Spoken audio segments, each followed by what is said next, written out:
Don't forget you're on camera. Shit. I say, Is that not light slip? don't forget you're on camera. You sat there in your Deadpool onesie. See, you know what the problem is, right? What? The problem is the Wi-Fi, and you have no idea what I've just went Oh, through in the don't start. last. Right, no, we're not No, starting. No, no, no. it's Right, stop. fine. It's Hello, fine here now. hello, everybody. This is Shouting at Clouds with me, Tebbs. May Corm. I have just saved you all from another episode which starts off where Cormac's complaining about the Wi-Fi. This is Shouting at Clouds, the podcast where we're talking about movies and wrestling and football and life and have a bit of a rant about it while we do. We also talk about thing that is very important to both me and Cormac and also a lot of people, which is on International Men's Day, hashtag today. It's about International time. Men's Day. What do we do? About Do we get a cock out? Do we get a cocks out? No, that's in March. No.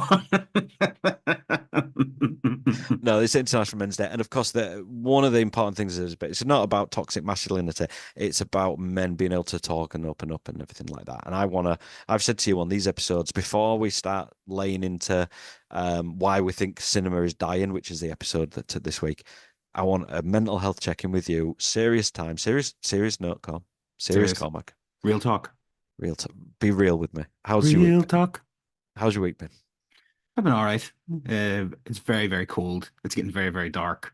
And I think everyone's kind of getting into that kind of mode of Christmas. So everyone's getting worried about money. Where am I going to get money from?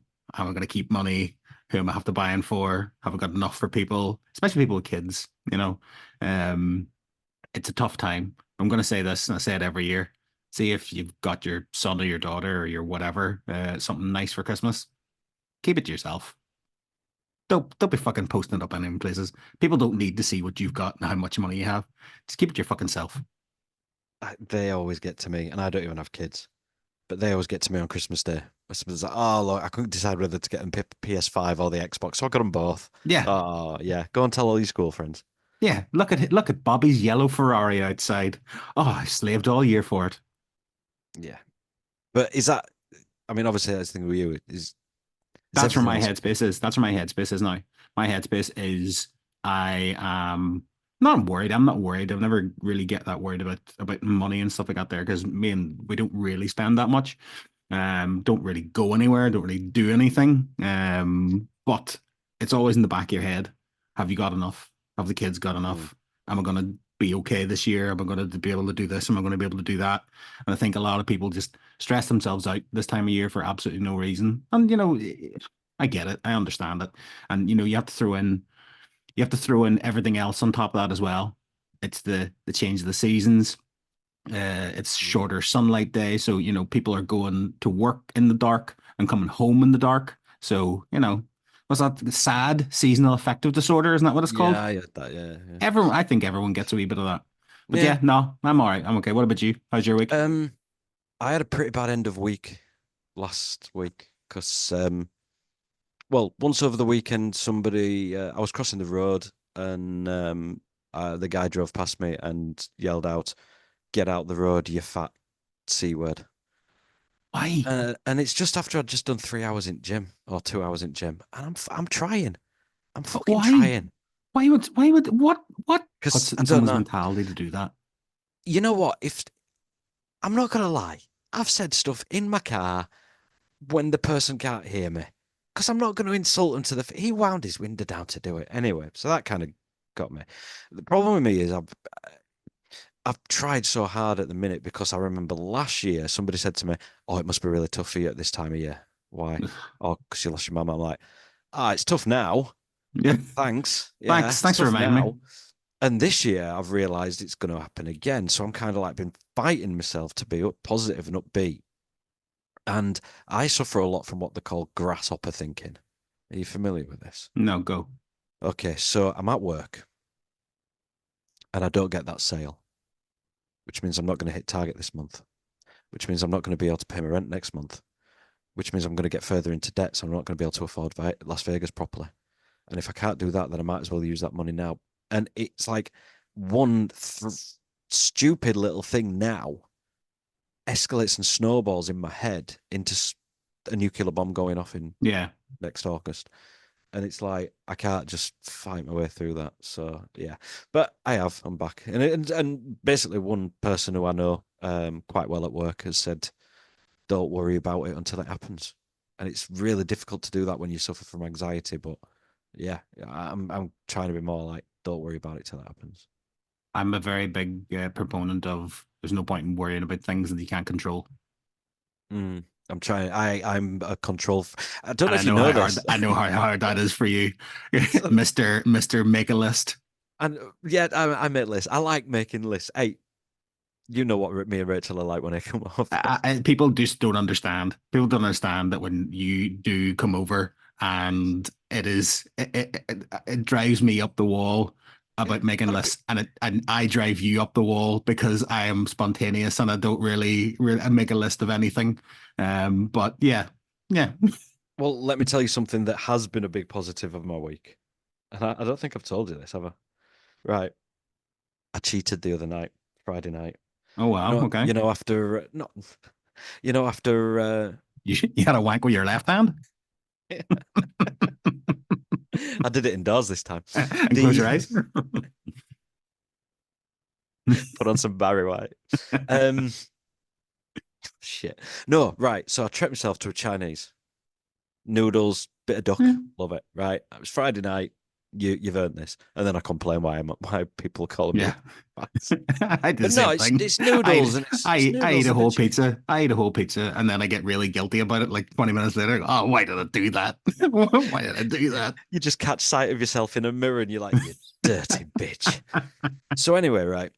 Um, I like my ringtones on my phone. I'm changing them forever and things like that. Yeah. And so the meal came in. It was about 11:30 at night. I might have had a couple of Smear them off. yeah, Smirnoff pro Russia. This podcast. It's my oh hello. It's my homemade Prozac. So anyway, delivery comes at door. Local Chinese. And just as he handed me the food on a cold Friday night, my ringtone went off, com. Just as this man handed me my Chinese takeaway on the doorstep in the dead of night. Now, hold on. Right, hold on. Right. There are a couple of things. There are a couple of things. You're about to play me the ringtone. All right. I am. I'm going to try. There are some things that you cannot have as a ringtone. So I'm thinking it can be anything here, right? So I'm just using my mind and thinking it's a Chinese delivery driver. So the guy is Chinese. So your phone kicks on and something hits like da, da, da, da, da, da, da, da. Whoa, whoa, whoa, whoa. Yeah. Whoa, whoa, whoa, whoa. Do you remember Right. that? That was the first year of the Movie Chef podcast. We did what was it we did? And I put that on at the end. The Kung Fu fighting. We did an episode, and when I used to put the songs on at the end of the episode. Right, Anyway, back to and the then we story. nearly got sued. Yeah, a couple of times. So yeah, carry on. Okay, so um, maybe the intro to what was that Chinese gambling show that Channel 4 used to have on? Banzai. That was Banzai, yeah, Japanese. Banzai, yeah. That was Japanese. Japanese, sorry. A Oh, whole not level of again. racism there. Anyway, come. Just literally the moment the carrier bag, our hands were practically touching on my doorstep as he was handing me the bag. See if you hear this. Succulent Chinese meal.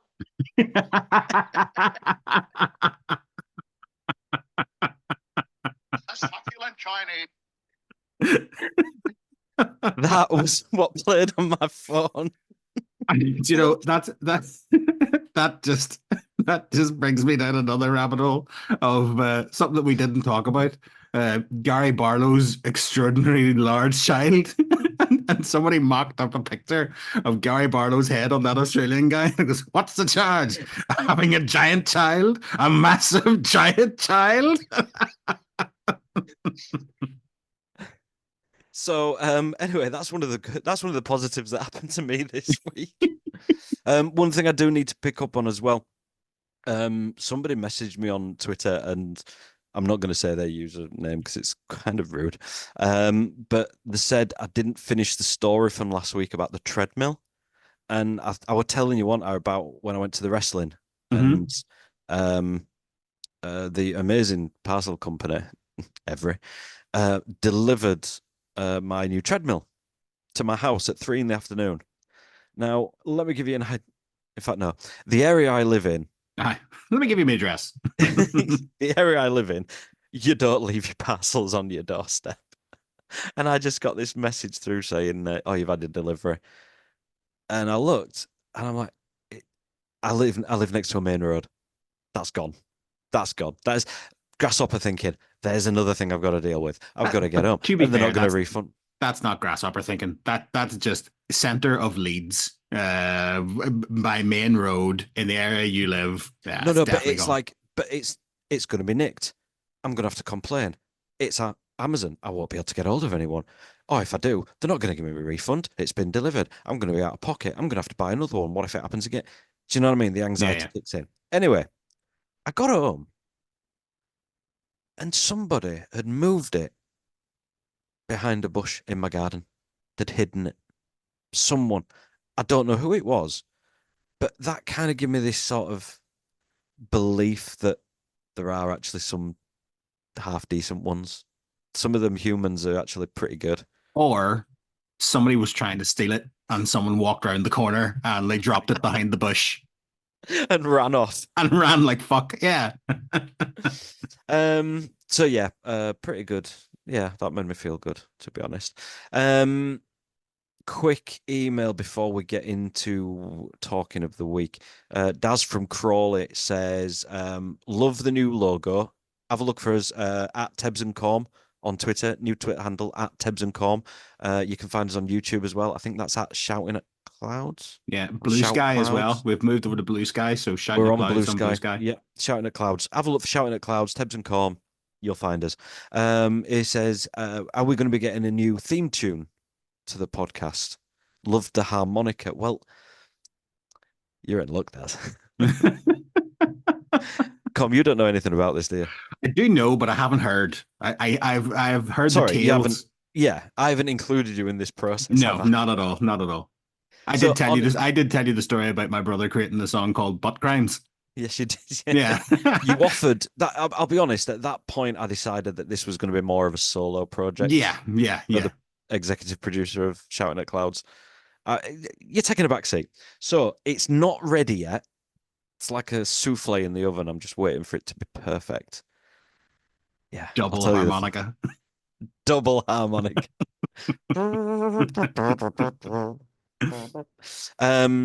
Yeah, it's probably going to be a lack of harmonica, but that's coming next week. So hopefully next week we're going to have the world premiere of the Shouting at Clouds theme tune. Go on then. What you got for me? Is you anything? Do you want to shout at a cloud this week? Shout it. Well, we could do our Mr. Trump watch if you want. We'll do Trump Watch at the end. Do a Trump watch at the So end. anyway, so we're going to talk about cinema, and do we think cinema is dying? The experience of going to the cinema. We're going to have Trump Watch with Corm. So end of episode. Stay tuned because Corm is on Trump Watch for me. And we're going to tell you more about our new Patreon page, which is coming. And before you switch off and you go, oh, they've sold out, it's going to be totally free. Free for a certain length of time. I want to talk about the Tyson Paul fight. Oh yes. I want to talk about this. Now, Okay. I'm going to tell you, I ain't watched it. And there's a reason for that. Is it because you're not going to pay for it, or is it because that I've got you tried? Netflix. Is it because you tried to watch it and 120 million people were watching at the same time and it was buffering the whole time? It leaves me very worried about the wrestling, which is coming onto Raw, Raw Wrestling on Netflix from January 6th. I'm plugging Thought the same. WWE's show. Yeah. That is going to be, I mean, it's going to be streaming live at like 1 in the morning. So I'm hoping it's like not many people are going to be up on a Monday night at 1 a.m. to watch it live. So there's not going to be as many people as watching the Paul Tyson fight. I'm talking more about the actual charade that was the whole thing. Because I saw the first 15 seconds of that fight, and I've seen old Mike Tyson fights. You know, his first one was 80s, early 90s. And Paul jabbed with his left. Tyson slipped it, And I have seen other clips where he could have just thrown an overhand right and knocked him out at that moment, right in the first punch. Tyson at that point would have knocked him. Even in that match, it was all fake. Now, Paul, you're a hypocrite because you love wrestling. Yeah, at least they don't anymore kid on that it's real. This was conning people out of money for some YouTuber who is taking a spot on a main event card from people who have actually fought. He's getting a match against Daniel Dubois. Daniel Dubois is going to annihilate him. But And Mike Tyson has everybody ruined... says this though. Everybody says this. Oh, this is the time that he's going to get beat. This is the time it's going to happen. My issue with it all is that it's like I'm not a big boxing fan at all. I've never really been, other than the kind of the prime kind of time of the mid-90s where it was Eubank and Ben and Collins, and you had Tyson and Lennox Lewis, and you had all these like big names, Evander Holyfield, all these massive names in boxing. Prince Nazim, he was fucking amazing too. Like what I hate is this bastardization of boxing now, and it's just one of these things that anybody can just be a boxer, and I mean this by MMA standards as well, because you have these MMA fighters who I think it's Francis Ngannou and Conor McGregor who've stepped into a boxing ring, and these guys fight for what 3 minutes in maximum 5 rounds, and a heavyweight fighter or a professional boxing match can last 3 minutes 12 rounds, so realistically, by the 6th round or 7th round, if you don't have good stamina, and this is what obviously Conor McGregor found out, if you don't fucking put them away straight away, you're done. Sorry, I digress. But the bastardization of it now is that anybody can just become a boxer with a couple of years trim. Anybody. Like it doesn't. Yeah. You can literally just step in now. I obviously, and you are at a certain age where we've missed this YouTube bubble. We the YouTube celebrities and YouTube personalities. Yeah, no. Assholes trying to be on Arseholes. YouTuber. Arseholes. But we've missed this. We've missed this whole kind of thing of, my son will go upstairs and he won't stick on Netflix and he won't stick on Disney and he won't stick on fucking, Sky Sports. He'll stick on YouTube. And my daughter's the same. They'll come home and they'll put on YouTube. And these people are just absolutely huge now. And they've got more money than sense. You look at that Mr. Beast guy. Like I watched a video of him the other day destroying like about 50 Lamborghinis. Yeah, so yeah. And it was like, it doesn't compute in my head. And then other people are going, oh, but he does so much good stuff and he plants trees and he fucking feeds the babies in Africa and blah, blah, blah, blah, blah. And all that. Right, okay. Right. But what is the mentality of somebody who goes home and like there's fucking 80, 90, 100 million people a day watching this shit on YouTube. And like these people now have just been taken over. I think it's this whole kind of, and maybe I'm just being a snob. Maybe I am. It's this whole kind of fucking celebrity out of doing nothing. And it was Kim Kardashian who started it all, wasn't it?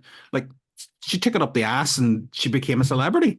And, this is where it's all came from. And everybody's went, oh, fuck. There goes the YouTube video. I'll metaphorically take it up the ass and I'll get like 100 million views, and it's I don't understand it at all. And Jake Paul now to walk in and to have this kind of bravado about, I beat Mike Tyson. Mike Tyson's a 60-year-old man. Yeah. And I get what you're saying. I seen the training videos of Tyson, fucking, and you're like, whoa, fuck me, Mike Tyson's back. And he steps into the ring and it's like, yeah.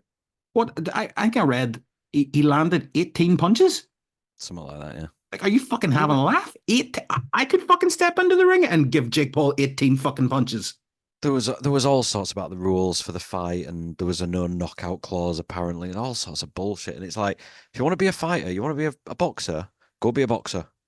Be a boxer. Take fights against reputable challengers in boxing divisions, and be a boxer. But you're not. You're putting on exhibition fights against fucking who is it, KSI and Mike Tyson, Tommy Fury. Because that'll get, and it's business at the end of the day, but that will get more clicks. All they do, it's essentially wrestling that they did on Friday night. They put on a wrestling show, but it wasn't even fucking entertaining to watch. No, and that's the problem. You try. Who would want to go and watch a football match where they've already decided who's going to win? See, again, this is the problem. Like, like today I was like, do you know what? I'll watch a couple of minutes of this fucking fight. So I watched like maybe about 2 or 3 minutes of this fight on YouTube, and it was just like in interspersions. It wasn't the whole thing, but like every 30 seconds there was an advert for KSI's charity football match at Wembley, which is sold out. And it's So like, high advertising. what the fuck? Like, what? There's 80,000 people going to watch fucking Dickie Donuts, who fucking has, 50 million subscribers because he, I don't know, puts his fucking donuts on his willy on YouTube. And it's like, Chunks and all these like yeah, I and it's won't like, even know if it's past minute what the street. fuck are these people doing? How, and these people are coming out and they're like billionaires. I'm like, what the fuck is going on with this world? They're doing something right. They're doing something right, yeah. Maybe So maybe I gotta put fucking donuts on my dick. Yeah, on our next YouTube episode, Cormac is going to see how many donuts I can get on his dick. Not many. Oh, Cormac, you shouldn't use the jam ones. Custard. Right. Quick listener email, Rory from Yeovil. Last time you were talking about James McLean. Here we go. Here we go. Not gonna lie, I'm gonna paraphrase. I'm gonna say this. Is it a flag shagger, Paul? No. Okay. Genuinely don't think McLean gives a shit about Derry or Ireland. Every ground he goes to, he goes on hard on tackles, off the ball, he goads opposition fans every week. I've never disliked him. He gives shit to everyone's fans. It's all just part of the pantomime. I genuinely think he doesn't wear a poppy because he knows it annoys people. What do you say to that? I get that. I get that interpretation. I think that that's what it's turned into. But what he's kind of forgetting is that James McLean's been a professional for what, 15, 20 years now. He started at Sunderland, obviously. Well, started in Derry City, but he started at Sunderland. In where? Derry City. It's a football club over here. Shut up. In Sunderland. London, yeah, in Sunderland. He started obviously his career in England. And James McLean has been getting shit for 20 years of his professional life. So to turn around and go, oh, he turns up at Stevenage just to wind the crowd up. Well, no, he's doing it because for the last 20 years, people have been calling him a fucking carrier, a tag, potato, all these racist fucking comments. And the time when he turns it around on the crowd, everyone goes, oh, hold on, you can't do that. What? No, he's just an instigator. He's just an instigator. So it's just okay. Just give us those again. I need them for your Christmas card. but it's very, very easy to turn around. It's very, very easy to turn around and go, he does it to stick at the crowd. Well, yeah, he does. Because he's been putting up a racist bile for the last 20 years. So yeah, he does do it to wind you up. And you know what? It fucking works. End of. Okay. So as you're going to find out when you hopefully go and subscribe to our Patreon free tier, there's going to be no charging for it at this time. And it's 15 minutes every week about me talking about James McLean. It's going to no, it's not. But this is going to be the only tier we have. It's a free tier Patreon. You will be able to sign up to that. And what we're going to be asking you to do is sign up to our Patreon as soon as it goes live. Keep an eye on our Twitter feed, all this jizz. And what you can do is everybody who subscribes will be entered into a competition. Prize is to be did Cormac say it? Determined. Thank you. No, that way. But it is going to be absolutely something great, and it's going to be something to show our appreciation for our listeners, and hopefully join in and growing a big community of people who just want to. All I'm thinking about now is a James McLean poppy. No, it's James McLean. James McLean poppy. To be honest, that's all I'm thinking. If we chip in, we might be able to sign James McLean and have it. Probably could, yeah. Get him on £4 a week or something.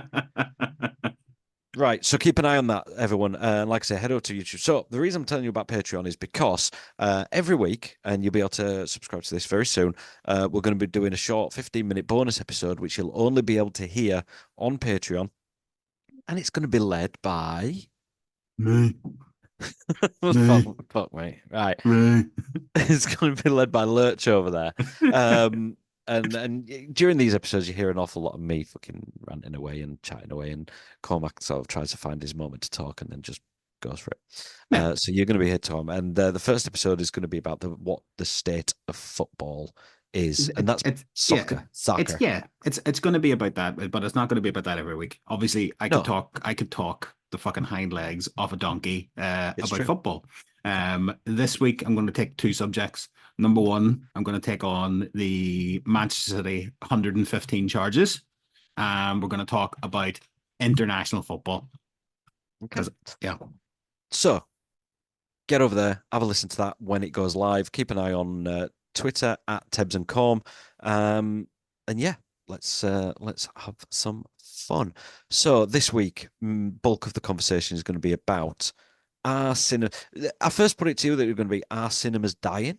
Mm-hmm. And I want to change it to has the cinema experience died? Yeah. Yeah. But okay. Thanks very much, everyone. Thanks for listening. I'm Tebbs. But I think that you've hit the nail on the head there, right? And I don't think it's ostensibly all about cinemas dying. I think it's rather that our habits as a consumer have completely changed. I think it's our habits on meeting have completely changed. Social media has completely destroyed interactions. There's no more of people going out on the first date to the cinema. Like that is such a fucking a contrived thing to do. I actually told a story the other day, right? She's actually walked out of the room there. My girlfriend before my current missus, right? Girlfriend. On a first date, right? I took her to a movie. Have I told you this before? What the movie was? Is this like Mr. Nanny or something? No, that was Lisa McHugh. That was years ago. It was Mr. Nanny. Yeah. Bitch. I don't know. No, she's not a bitch. I don't know. I'm sure you took her to like Shawshank Redemption or something. Like that. 10 times worse than that. Brokeback Mountain. Oh yeah, you've told us. us. Yeah.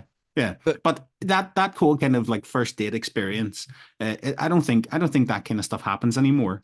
And again, it's partly to do with social media, partly to do with social environments have changed, and probably a hell of a lot to do with how we eat content. Yeah. So, and I'll say I was in Paddington 3 at the weekend. Paddington improved, just a little name drop for you. I know everybody in America hasn't had a chance to see it yet, but if you get the opportunity, all right, yeah, fine. Hold on, whoa! Let's just revert this back here, okay? Now I'm just gonna put this here. This is from a man that said that Paddington 2 was possibly the greatest movie that's ever been made. Top 5. That's still quite Top 5. The claim. Where would Paddington 3 be? Top 500. Wow. But think how many shit movies have come out. You're right. Still pretty good. It's still pretty good. Still pretty good. You know what I mean? You could name 500 fucking brilliant films that you could happily watch, and Paddington and Poirot would be in there. And it'd be, it's like, what's that doing in there? No. Anyway, the experience. Right, first of all, I'll quickly tell you. Right, me and my mate went, and I bought tickets for Paddington and Poirot at 1 and Gladiator at 4. Okay. And came out of Paddington Peru. Good film. Yeah, enjoyed it. Yeah, had a bit of fun. Got in the car and I just sat there and I just went, shall I change the tickets for Gladiator to Wednesday? And I used to be able to come out of one film and go in another. 100%. And I'm just drained. I'm 40, in my 40s. You can't go sit in a dark room young twice. You're a young 40, Paul. You're a young 40. The bit of grey. Thanks to the lady who did our logo, by the way. When I said a bit of grey in my beard, full grey. At least I future-proofed the logo. Yeah. I like how she gave me a full head of hair too. Yeah. I said that. I said, give him a spike. Give him up. Anyway, so the reason I'm saying this is because in Paddington, it was just full. Second weekend, fairly small screen. If you're talking in terms of cinema size screens in the UK, it had one aisle up the one side. Didn't have 2 aisles up either. Okay. That's how, small. But it was full of families. And I'm just looking and I'm like, I don't know. Yes, okay, yeah. 2 40-year-old blokes sat in Paddington. No, I'm not laughing. I'm definitely not laughing at that. What I'm laughing at is the fact that Whole Pile of Families, you were 100% furious in that cinema. You know what? Thanks for watching my YouTube review, as you can go on YouTube and watch my review of Paddington Peru. I sat there and I said to myself, and I genuinely go watch the YouTube video. I've already said it. I said to myself, it's a kids' film. It's Saturday at 1 o'clock. I'm on their turf. Yeah. Okay. I don't have that right. I didn't, and didn't get upset. And it was good that there were no kids getting up and chatting and causing shit.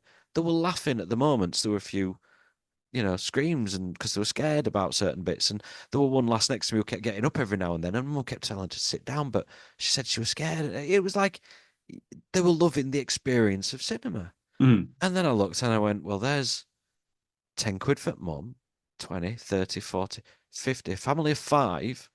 You're talking 50 quid. They've all got popcorn in the laps. They've all got sweets and a drink. That's a £200 day Yeah. to go see Paddington, which is going to be on streaming in 5 weeks' time. Yeah. That's what's killing the cinema experience. Yeah. And yes, cinemas have to make their money, but they get 50%, probably a bit more, of every ticket that gets sold.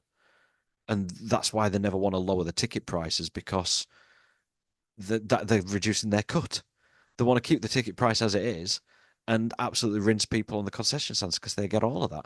But where does it end though? Because everything right now is ridiculously expensive. Like I joke, but like you cannot buy anything now. So wages aren't going up. Wages don't go up, but the price of everything else goes up. So people have to now find, obviously, again, cheaper ways of entertainment and cheaper ways to entertain themselves and their families. But you still get these things where people will splurge and then and sit back. I think obviously the adoption of illegal streaming is a big proponent in it. I think that studios now pull the trigger too fast on their digital streaming things as well. Half of the movies that come out and have a bad weekend, now just bang, right, in 1 month we'll put it up. So we've got that Red One, that's obviously that's come out. And what was it, 35 million? 35 million its opening weekend, and it's had a budget of 200 million plus marketing, which you're talking another 20 million just to pay The Rock to go out and market it. So, but it's going to be on streaming, and so you've covered quite a bit there. So basically, we've got. I mean, I'm going to go to an email in a minute that somebody sent in, but you're looking at the ticket prices as they are, and the costs in the cinema. The actual experience of going to the cinema is nothing like it used to be. Mm-hmm. I know I'm an old man shouting at clouds right now, Yeah. but it's not.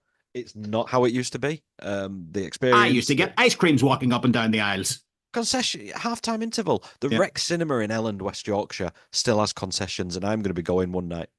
I'm going to go to the Rex Cinema in Elland, and they still have the woman with the chalk ices at half-time, and I'm going to go because you know what? Every time I go to the cinema, I have to go and force every milliliter of piss out of my bladder just so I don't have to get up halfway through the film and miss what's going on. Mm-hmm. So you know what? Halfway through a 3 hour long or even a 2.5 hour long film, and give me a quick 10 minutes just to go nip for a cigarette and a piss and then go back inside. That'd be grand. Thank you very much.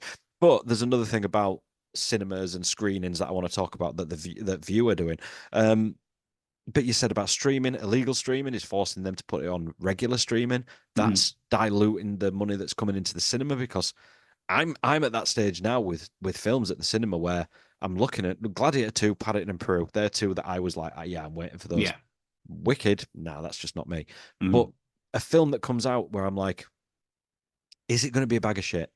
Am I investing 50 quid of my money to go see this that is going to be not only a bag of shit, but it's going to be in the afternoon? So Johnny from Airdrie emailed in, podmoviechef@gmail.com. It's still podmoviechef@gmail.com because it's legitimately like, oh, get it sorted. Yeah, it's so like I've done that. Don't have anything else to do. It's I love going to the cinema. I used to love going as a child and buying snacks, but the prices have become absolutely extortionate. I'd much rather have popcorn from the counter, but I find myself going to the Asda for bags of snacks. The price of the tickets turn out to be crap movies. There should be a tier system where top movies have a premium, and then the lower shite movies, as it says, you pay less for. The whole experience has become lifeless. Where are the top films to get people excited about going into a cinema again? And also, he's actually said bring back the intermission, which is Well, you see that I think cinemas would then fight back that and go, well, we have our monthly subscription things where you pay whatever, 15 quid, £10, That's just whatever Odeon a and month. Cineworld, and Yeah, but Cineworld over rather still doing that. Omniplex do it as well. Omniplex over here do it Right, as okay. well. So they have like a subscription. So they would fight back and go, well, there's a monthly subscription, and you can pay less and blah. My argument then would be, well, I don't then have to look at the cinema listings and go, well, there's fucking nothing in there.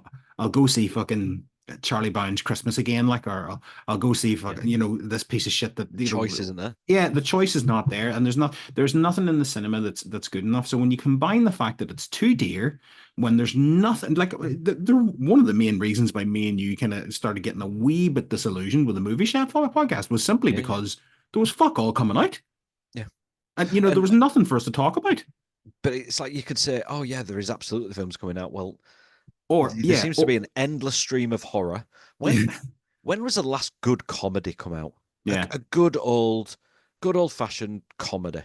Or we might have just changed it into the Marvel podcast, the Marvel Chef podcast, because they were the only movies that people were ever talking about. Yeah.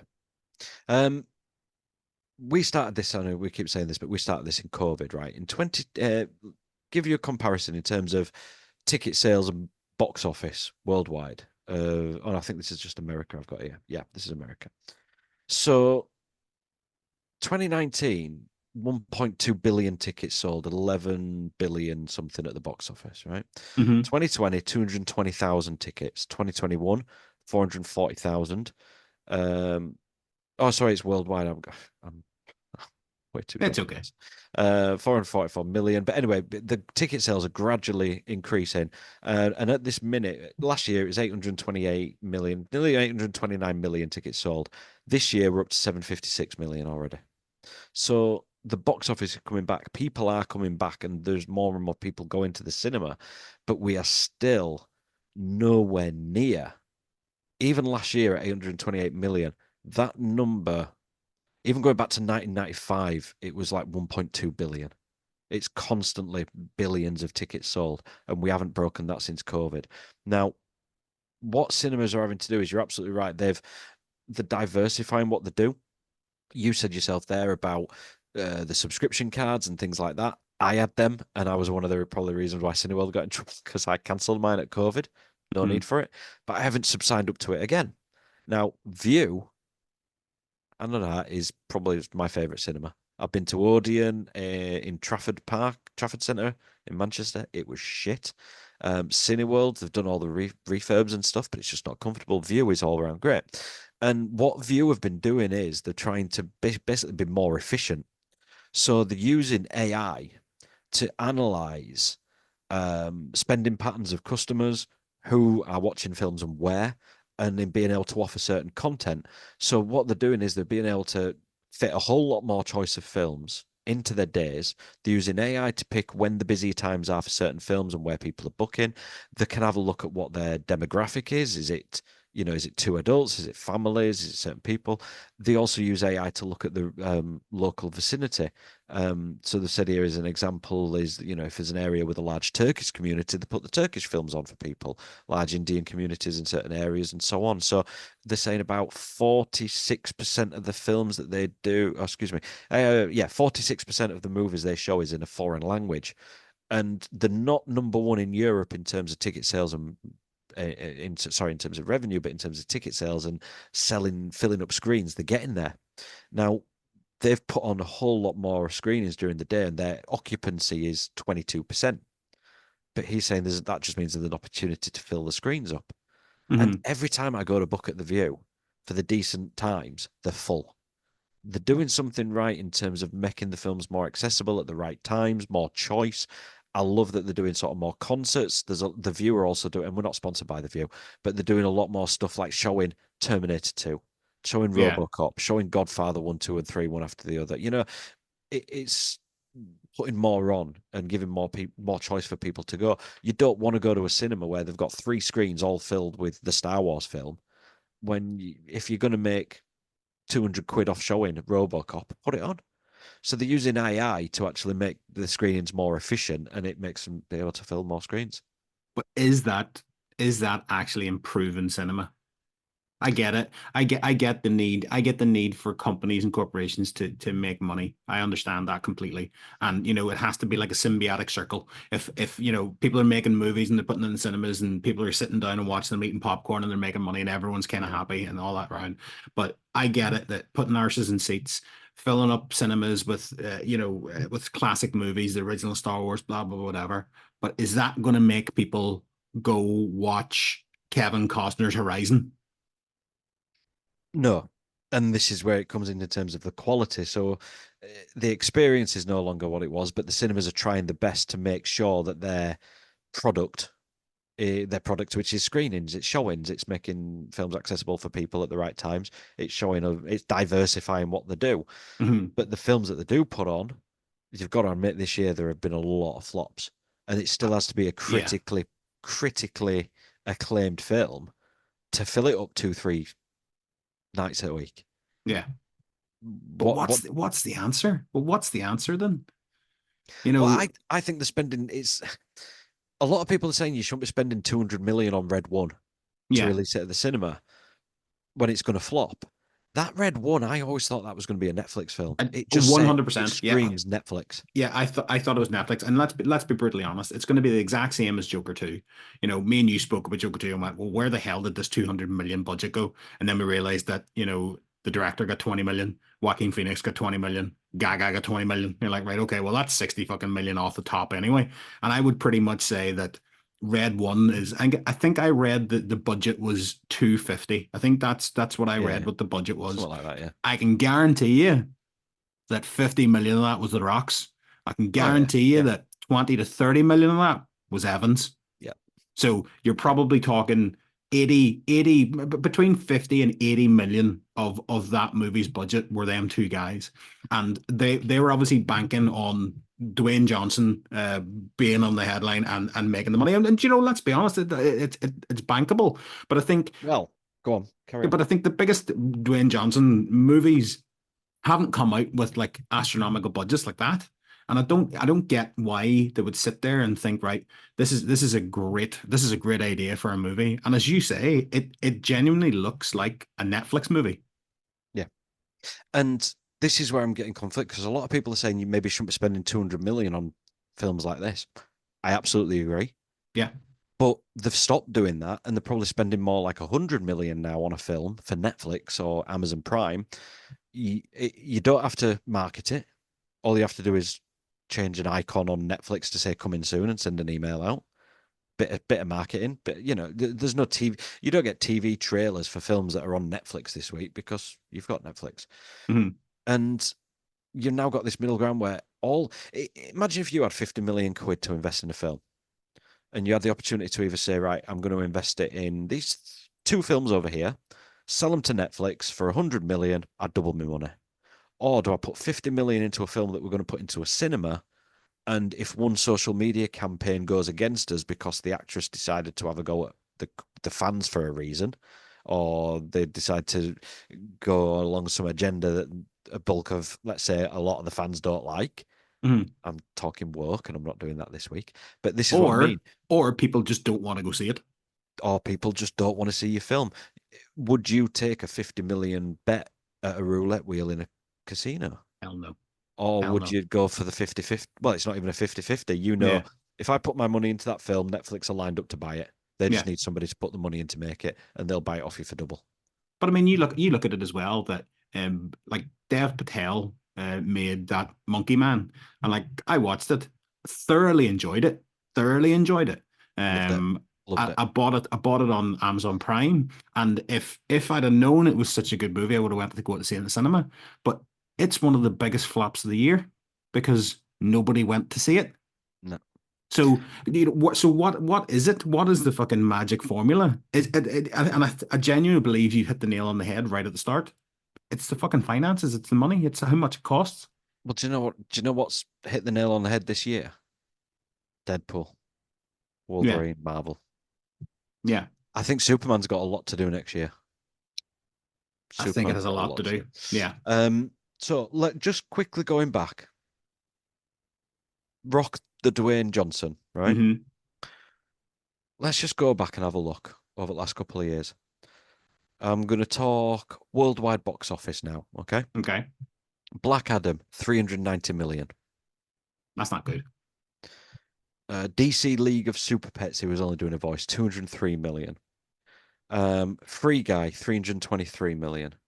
Jungle Cruise, 210 million. Now, yeah, this is post-COVID. Jumanji, The Next Level, 800 million. Hmm. Hobbs and Shaw, 776 million. Skyscraper, 304. Rampage, 427. Welcome to the Jungle, 926. Baywatch, 175. Fate of the Furious, wasn't even in. Moana, wasn't even in. Central Intelligence, 217. Is apart from the Fate of the Furious, he hadn't done a film that's broken a billion. Hmm. Now, is that somebody you pay 50 million quid to for these films? And I am biased because I want him back in a wrestling ring, but it's but they're investing the money in these stars, and I can't see the returns there.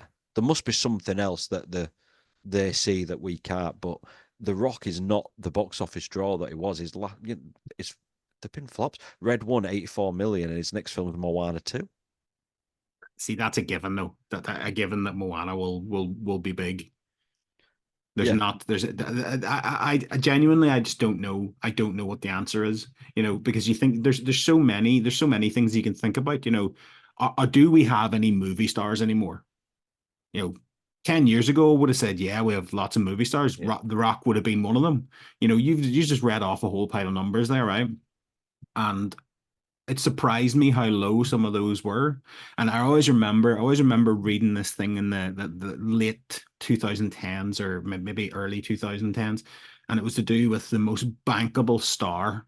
And I remember reading it was Samuel L. Jackson, right? Yeah.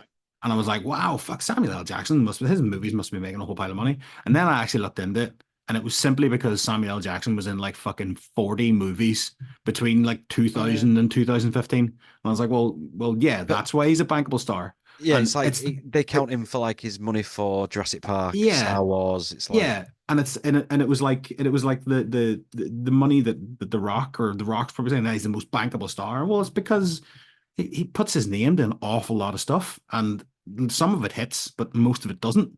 according to Forbes in 2023, who do you think was the most bankable star? In 2023, Yeah, most bankable. So for the money they spent on the money they get back. ever? No, in 2023. Oh, sorry. 2023. When did Maverick come out? 2023. Maverick, Got Top Gun. 94 with Mel Gibson, wasn't it? Shut up the fuck. Yeah, that was 23. I'd say TC. Okay. Adam Sandler, Okay. because Netflix pay him Oh, fuck yeah. 10 million a film. 10 and million. the- It's a lot more than that. I bet it's churned out fucking 10 films or whatever. Uh, But they pay him that, but they judge it by minutes viewed. And what they find is that there's probably 100 million people watch, 10-minute segment of the film, but they'd prefer 100 million people watching Adam Sandler and clicking on it rather than only 1 million people all watching the film. I'm going to say this to you now, right? So, personally, I love Adam Sandler. Like, on a personal level, I love him. He is one of the earliest kind of comedy people that I remember. I love pre-2002 Adam Sandler as well. This is part of what I'm going to say to you. So I actually do. I love Adam Sandler. I love him to bits. I can't remember a movie past maybe 2005 that I actually watched the whole way through of Adam Sandler's. No. Margot Robbie was second on that list as Because most she bankable was female. fucking in everything. Not fucking in everything, but she was in everything. I never saw Barbie, but but I mean, Matt Damon's always been sort of top of those lists as well. It's kind of like, and you just know they're the people who sort of sell themselves short a bit. They take the smaller Okay. amount, don't they? Name me the last five. Without looking at the screen, look me right in the eyes. Name me the last need five to get Matt back to the Damon case. movies. Last 5 Matt Damon Give me movies. five of Matt Damon's last 5 movies. Or anything. Just anything. Because all you can think now is Born. Downsizing. Hang on, Downsizing. Oppenheimer.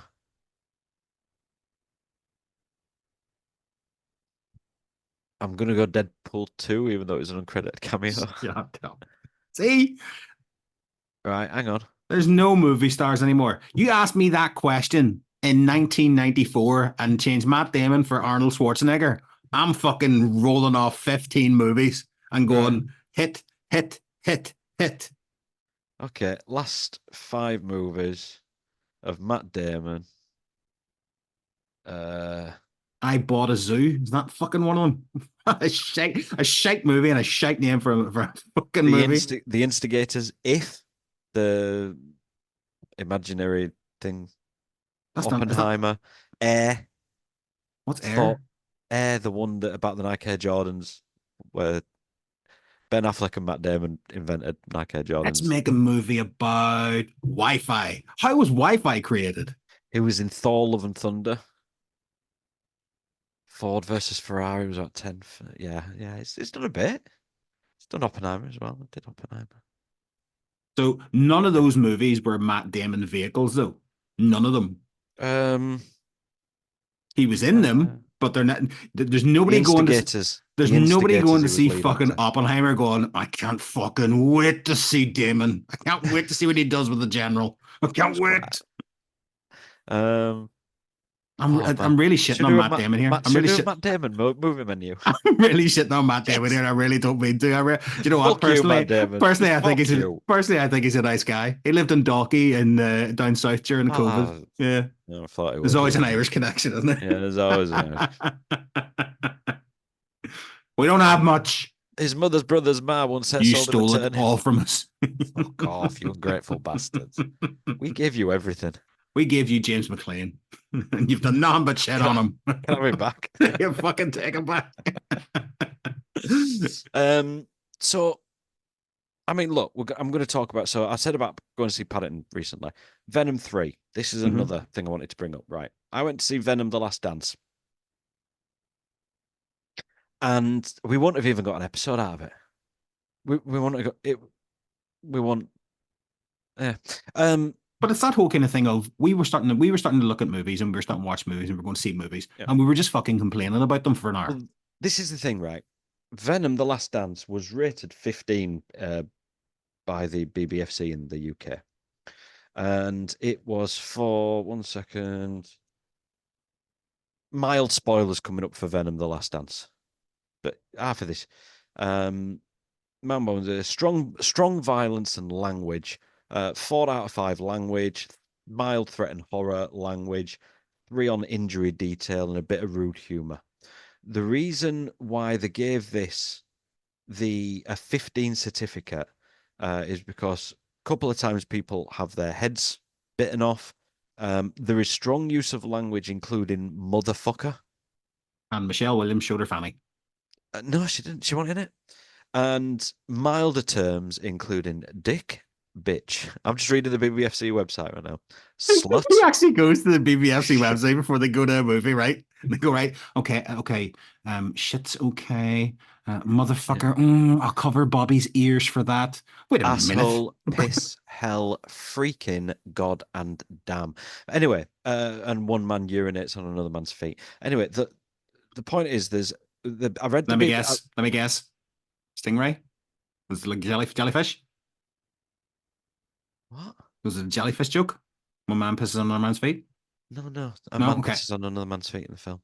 Okay. But the BBFC did it because motherfucker isn't allowed. Fuck, you can have one in a 12A film. You can't have motherfucker. You can't imply that you're going to have intercourse. Yeah, you get it. So BBFC don't like that. And there was like 2 occasions, one implied and one where it was said. And also for the injury detail and prolonged. It is the most lenient. I've never seen a more modern opportunity for a 15A certificate to be brought in, because that was, or just a strict 12, because that wasn't a 15. If you go and watch Deadpool Wolverine and then watch Venom: The Last Dance and ask, which one's a 15 and which one isn't, you won't be able. Yeah. And when we went, there was a woman with her kid there, and the kid looked. How old's Ernie? 15. Shit, he looked younger than him. He looked like 12, something like that. And they were sat down, and he went out to go to the toilet, and he came back, and the usher had stopped him coming in because he didn't have a ticket, and he's like, "Yeah, I've already scanned it." the kid was under 15, and the usher, and this lad's like 20 if he's a day, 19-year-old. His whole conflict resolution at work would be, this is how you tell customers to get out. And he was doing it badly. It was fucking failing. And he's there like, it's a 15 rated film and your child has to leave. And she's like, you let us in. We bought the ticket. Yeah, but you bought them on your phone. And I didn't see him when he first came through the door, but now I know he's in here. He has to leave. And it's like, just let him fucking stay. I know. Just let him sit down. You know, it's a If the parent thinks that it's the okay, mother is with him. yeah, it's a bit different if they're going to watch, Debbie Does Dallas. That's a bit different. Like, but It's not Terrifier 3. yeah. It's Venom 3. And that kid who's working there has probably seen the film himself, and he does fucking well. And it's like, your little Jobsworth, you stood there, you could just go, oh, sorry, yeah, you're saying he's 15, right? Okay, fair enough. Who's going to get in trouble? The only reason he'll get in trouble, his manager is probably sat in the office at the back, cracking it off over fucking Tinder, while because that's how it is in hospitality and in work, that all the plebs are Oh, out management are fun. masturbating all over the place. Yeah, and we know how it works in retail. And he could have just gone, you're right, I'm sorry. Walk out. What's the kid gonna do? Go outside and suddenly think he's an alien symbiote and try and bite somebody's head off? Fuck off. I'm gonna And play devil's advocate though on that. I'll play devil's advocate. yes, I can do it as well. The fact is, it's a 15, and if they were found to be a mystery shopper, or if the Yeah. manager was to find it is illegal to be in a 15 under the age of 15, he was doing the right thing. But this is the problem. The BBFC, I mean, there's 2 tickets. There's 2 tickets to the cinema that you could have had, and why didn't the makers of Venom 3 look at the film and go, you know what, we're probably going to cannibalize, excuse the pun, 20% of our revenue here by having it as a 15? Does our creative direction mean so much that we have to have motherfucker and a couple of explicit head bites in it? Oh, it's a Venom film. Yeah, but you're talking business, and instead your film's done 200 million worldwide because you wanted to say motherfucker. Well done. Yeah. And so the BBFC are up the arse. I mean, I don't know. I listen to their podcast quite a lot, and I just keep thinking, who do you talk to? Who do you talk to decide which of these films become 15s and stuff like that? Why all of a sudden is it a big problem? And then when you can go and watch a 15 rated film on BBC in an evening, and your lad or your daughter could sit there and go, yes, I am 15. Click. Yeah. Who are they protecting? I think when it comes to things like that, I think the parents should overrule that kind of stupid VLC or whatever it is. Like, so we need a 15A. America, they've rated R. As long as you're with somebody responsible, you can go in and watch Nightmare on Elm Street or fucking Alien. You can do what, as long as you can take a 10-year-old to see whatever you want, because it's America. It's up to you. America. And I know what's best for my kid. And it's like, you do. You know what's best for your kid, and I know what's best for my kid. And this woman was sat there knowing damn well she's seen the Venom films before, because he's probably watched them 25 times a week at home. She knows what she's in for. She's seen the trailer. I'm going to take my kid to see this film. And so the kid's probably seen the last 2 movies. Yeah. And it's just going to come on streaming next week, or she's going to take him to Odeon up the road. And you know what? There's everything that seems to be going against trying to make cinema what it was. And I love cinema. Yeah. The experience of sitting down in a big comfy chair, literally turning my phone off and putting it away, and having 2 hours in a big dark room with the best sound system and the best screen, eating some dirty popcorn or a cheeky ice cream, and I'm seeing a film that I've never seen before. And everything seems to be going against it, to monetize it, I was going to use the wrong word there, but to take as much money out of the system as possible. And the quality that's there is just, it's not worth it. No, not at all. It's not worth it. Cinema fans are not the same as sports fans. Yeah. You are not loyal to, you are loyal to the entertainment of film. Cinemas like The View, though, yeah, fair enough, the staff were doing the job, but they are trying different things to be able to be more efficient and get people through the door and ultimately spending more money.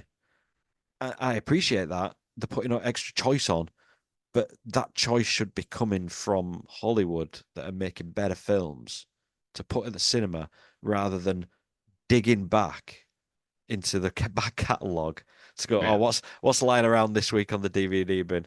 Oh, Aliens, stick that on. Yeah. £10 a ticket, special edition. Sorry. I love it. Okay. I love it. I love it. I don't want it to be. I don't want to end up sat at home just watching a film on my TV, and though that experience is actually it's Much better, more enjoyable. much more enjoyable. Please join in whenever you're ready. I think I hear my cat in the kitchen. What am I gonna do? There's a cat in the kitchen. What am I gonna do? Well, right, okay. Well, we're gonna do Trump watch. We're gonna do Trump watch. There's somebody actually I wanted to So my Trump watch isn't particularly about Trump, Oh, excellent way but to it's start. about the world of Trump. So America. Sorry, sorry, I've just found a tweet that I wanted to talk about just very quickly on cinemas. Last one, and then we'll come back to you. The Selena Scene at the Selena Scene on Twitter. She replied to our poll that we put out. Realized many years ago that I don't prefer to watch a film in a crowd. It's much more cozy and relaxing to watch a film from the comfort of my own home, or at least from the comfy, clean home of a friend or relative. And she did actually note that she was very pregnant and had her son the next day after seeing Kurt Russell in Breakdown. Kurt Russell making babies. Okay. Thanks. I think it was probably more to do with Jennifer Lopez than Kurt Russell, but yeah, there you go. Okay. Trump watch. Over to you, sorry. We're talking about the whole list of maybe me and you were talking about, why he's so popular, how he's so popular, all this jazz. And America were playing Jamaica in the CONCACAF qualifications, and America won. And Christian Pulisic scored a goal, and he did a dance. And social media went fucking bananas, because everyone has now said it's the Trump dance. So that stupid fucking dance that he does at the fucking that looks like he's fucking sucking two dicks. That one, or milking two dicks, whichever. Yeah. So everyone's kind of going ballistic at Christian Pulisic now. I don't know if Christian Pulisic's a Republican. I don't know if anyone knows that Christian Pulisic's a Republican or a Trump fan. He did a silly dance, all this. And now all of a sudden, he is a right-wing racist. And it's like, really? Like, I don't understand is Christian Pulisic a right-wing Republican racist? Obviously, I hear you're a racist now, Christian. Obviously, Christian Pulisic's not going to fucking say anything. Christian Pulisic's not going to fucking say if he is or if he isn't, because he's probably a mildly intelligent person who knows that his money is kind of based on the whole fact. I think half of the fucking American team are immigrants. Timothy Weah is the son of Liberian President George Weah. So I don't think the policies that maybe people support and the policies that maybe some people arrive by kind of match up with that. I just don't know. I just don't get it. Hold on 2 seconds. Is everybody now going to be sitting down here? Let's all go to the lobby. Let's all go to the lobby. Let's all go to the lobby to get ourselves a treat. The ultimate problem whenever I'm doing podcasts, I've got nowhere to do them, or I've got 3 people staring at me, or I've got people who can't judge the noise of a cat meowing and just let the fucking cat out. Don't bring him in. Let him fucking out. So Sorry. Trump watch. We've got Marco Rubio, Secretary of State. Marco Rubio, who once said Donald Trump was the most dangerous potential president in the history of the United States. I know he insulted your boy Ted Cruz's wife. I think he also insulted Marco Rubio, because Marco Rubio is an immigrant, isn't he? Am I wrong? Yeah.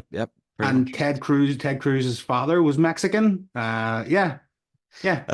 Pete Hegseth is Defense Secretary. If you don't know him, you might have seen him on Fox and Friends on the weekend. It's the equivalent of Eamon Holmes being made Ministry of Defense. Here, no better man. No, this guy apparently he believes women shouldn't be on the front line because women have got no place in war, and he was investigated for sexual assault in 2017, but was never charged. And after paying the woman off, speaking of sexual predators, Attorney General of the United States, Matt Gaetz, this is the Allegedly. guy. This is the guy who, say it again, Allegedly. trafficked women and young girls across state lines to pay them to have sex with them, and various other Allegedly. things that he did, including drugs, bribes, and blah. He denies. Allegedly. He denies everything. I like this allegedly. No, he does. He does not allegedly. He does. He does deny this. I think it's one of those ones as well where I think I read this. I read this a while ago, and it was to do with the fact that him and another guy were Venmoing like 17, 18-year-old girls. And then they were like, these girls were like asking for like money for Pepsi and stuff like that. They're using these like fucking stupid cryptic code words. So Coke, Pepsi. And there's now like one of these things where when you get you can't just get an attorney general. You have to obviously have some kind of like law background, but you also have to be vetted by the House of Representatives, and everyone now is turning around going, "Oh well, no, we don't need to vet this person. We don't need to vet this guy." This is what's happening because Trump is wanting to get his. This is Trump dick swinging. He is Yeah. picking mental people who he's probably going to sack in 3 months' time. But this is him saying to Congress, "Who's on my side? I've got all the Republicans in both houses. Which of you are on my side? I'm going to put the alleged sex predator as the Attorney General of the United States. Who's got a problem with that? Anyone? No, keep quiet." Then 3 months later, he'll sack him. But he just wants to see it's showing loyalty. Robert F. Kennedy Jr., Oh, don't. the guy who doesn't believe in vaccines.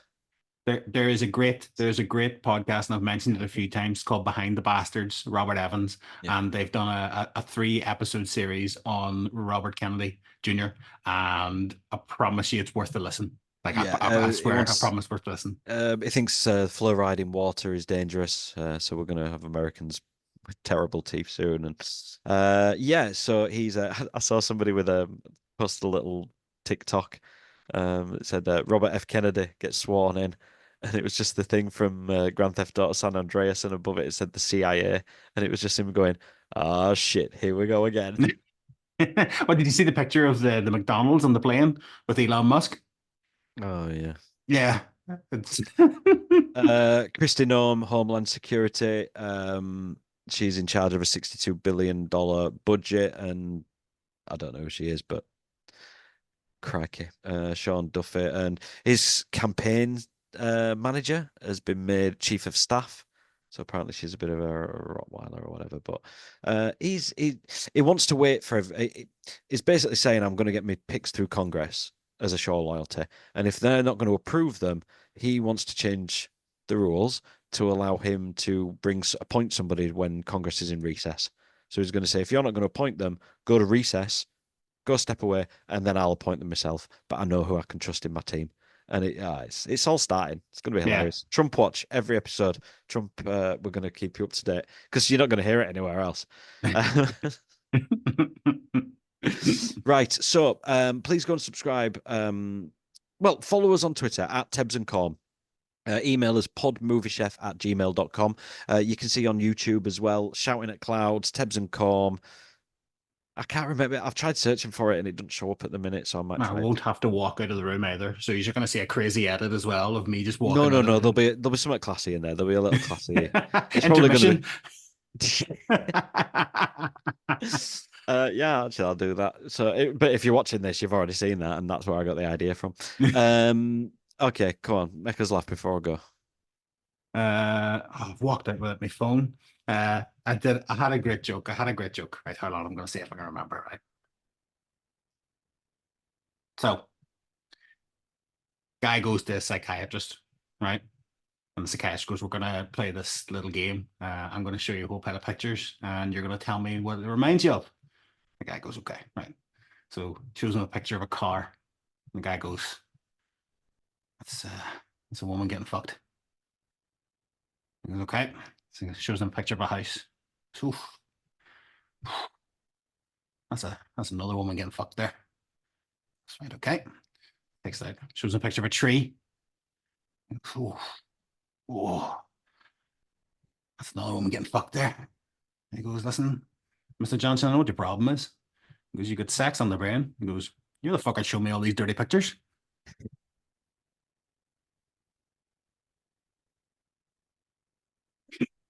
See you next time, everybody. See ya. Go on Twitter at tebbsandcorm, podmoviechef@gmail.com.